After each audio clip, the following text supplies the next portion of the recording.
students, in today's video we are going to understand the topic combined effect of drugs. That is what happens when two or more than two drugs are given at the same time. This video is 18th in the series of videos on pharmacodynamics. Now when two or more than two drugs are given simultaneously or in quick succession, they exhibit any one of the three phenomena. First, the drug do not interact with each other. Each drug works independently, that is, drug exhibit no pharmacological interaction. Secondly, the drugs can show synergism. If two drugs are administered and both the drugs work together, that is, one drug facilitates the action of other drug, then it is termed as synergism. Synergism can be additive or it can be supra-additive. Supra-additive effect is also called as potentiation.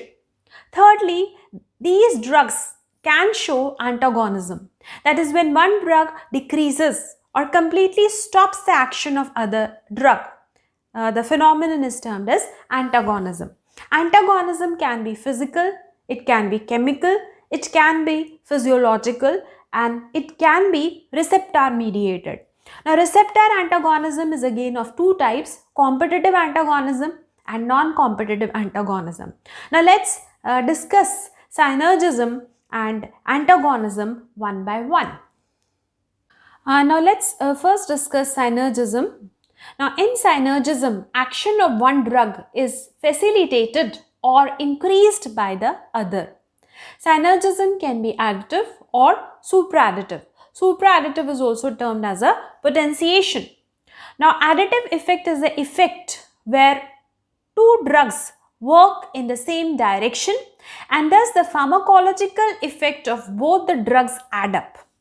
Now, if the effect of drug A is 1 and the effect of drug B is also 1, and if both A and B are administered simultaneously or in quick succession, then the effect of combination of A and B is simply additive, that is 2. For example, nitrous oxide. Nitrous oxide is a general anesthetic. It produces general anesthesia. Halothane is also a general anesthetic. If both of them are administered together, then their anesthetic effect simply adds up. Another example is of amlodipine and atenolol. Both are antihypertensive. Another example is of glibenclamide and metformin. Both are hypoglycemic drugs used in the treatment of NIDDM, that is, non-insulin dependent diabetes mellitus. Now, a second type of synergistic effect is the supra-additive effect or potentiation. Now, as the name suggests, the effect of combination of two drugs A and B is greater than the individual effect of each drug. If the effect of drug A is 1 and effect of drug B is also 1 and both the drugs are given simultaneously or in quick succession, then the effect of combination of A and B is more than 1 plus 1, that is more than 2. Let's say it's 5. So 1 plus 1 is not 2 but it is 5. So here one drug has no effect, but when the drug is given along with other drug, the drug enhances the effect of other drug. And the phenomenon is termed as the potentiation. So, one drug has no effect but enhances effect of other drug. For example, acetylcholine and physostigmine. Physostigmine has no pharmacological effect of its own. But when it is given along with acetylcholine, physostigmine inhibits metabolism of acetylcholine, thereby potentiating effect of acetylcholine. Another example is of levodopa and carbidopa. Carbidopa potentiates the action of levodopa. Similarly, sulfamethoxazole and trimethoprim. Trimethoprim potentiates the action of sulfamethoxazole. Now, after synergism, let's talk about antagonism. Now, when one drug decreases or stops the action of other drug, then the phenomenon is termed as antagonism. Now, let's say the effect of drug A is 2 and the effect of drug B is also 2. And when both these drugs are administered simultaneously or in quick succession, then the effect of the combination of A and B is less than 4. Let's say it is 1. Now, this is because of the antagonism. The fall in the activity of drug is because of antagonism. Now, antagonism is of 4 types: physical antagonism, chemical antagonism, physiological or functional antagonism, and 4th type of antagonism is a receptor antagonism. Now, first let's talk about the physical antagonism. Now, antagonism is exhibited by virtue of the physical property of antagonist. Let's say charcoal. Charcoal is an adsorbent.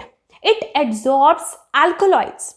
Now, since alkaloids are adsorbed on charcoal, alkaloids are not absorbed in the body. So, charcoal is a physical antagonist and it prevents absorption of alkaloids. Second is the chemical antagonism. Now, here antagonism is exhibited by virtue of the chemical property of antagonist.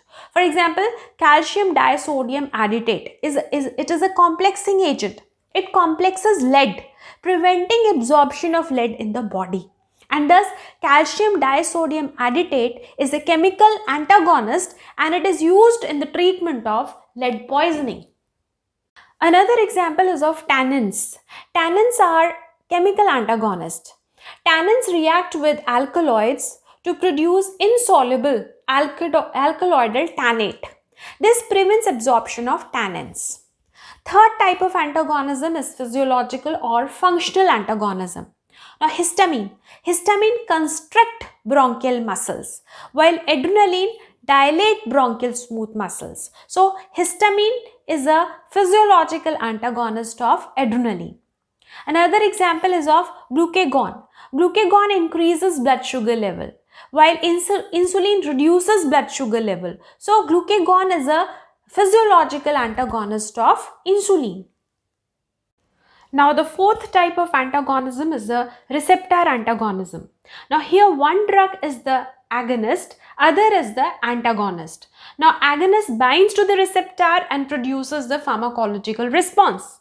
But if antagonist binds to the receptor, it produces no biological response. It simply blocks the receptor, preventing the action of agonist.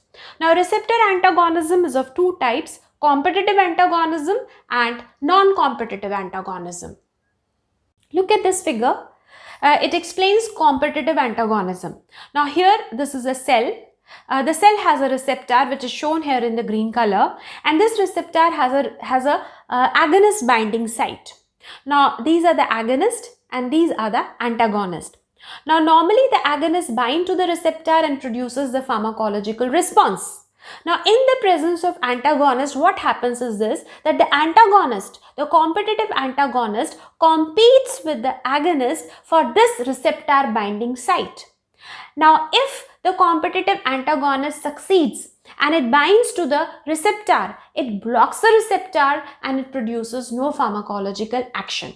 Now, in the presence of antagonist, agonist cannot bind to the cell, it cannot bind to the receptor, and thus this antagonist, it blocks or it reduces the pharmacological action of agonist. So, antagonist competes with agonist for the agonist binding site, and therefore the antagonism is termed as competitive antagonism. Now, this competitive antagonism is of 2 types: reversible and irreversible. Now, as the name suggests, the antagonist binds here reversibly. Now, increased concentration of agonist displaces antagonist from the receptor binding site, and therefore the blockage is surmountable, and the blockage is overcome by increasing the concentration of agonist. Now, a very good example of this competitive reversible antagonism is acetylcholine and atropine. Acetylcholine is an agonist, atropine is an antagonist. Now, atropine blocks the muscarinic acetylcholine receptors. Now, look at this figure.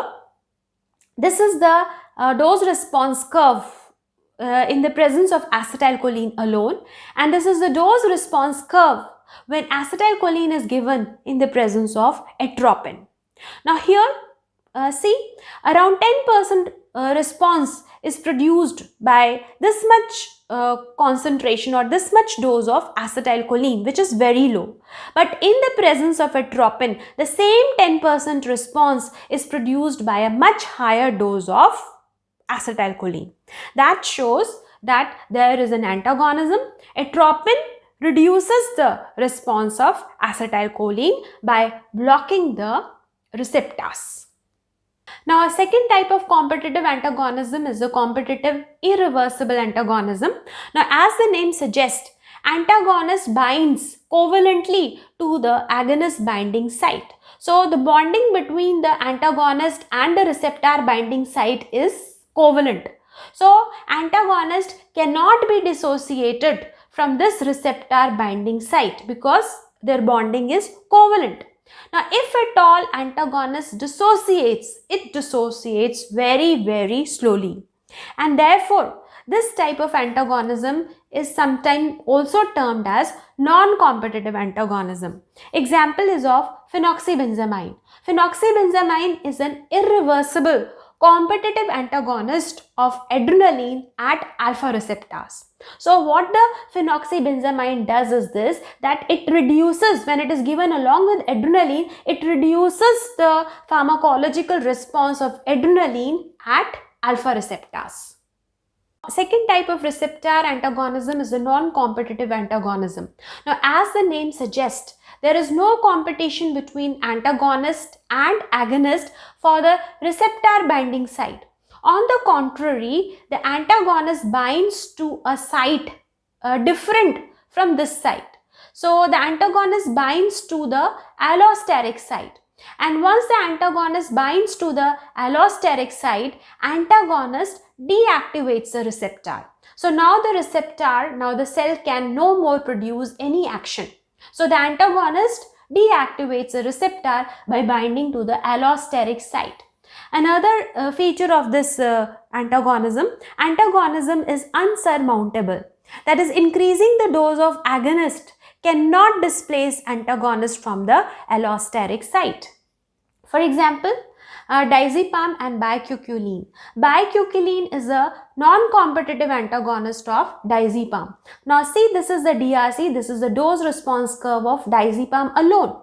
But when diazepam is given in combination with bicuculline, bicuculline antagonizes the action of diazepam, reduces the action of diazepam, and there is flattening of the response. So this is in brief about the antagonism. So this is the information on combined effect of drugs, the phenomenon of synergism, and the phenomenon of antagonism. So if you find the video useful, kindly like, subscribe and share this video. Thanks for watching this video.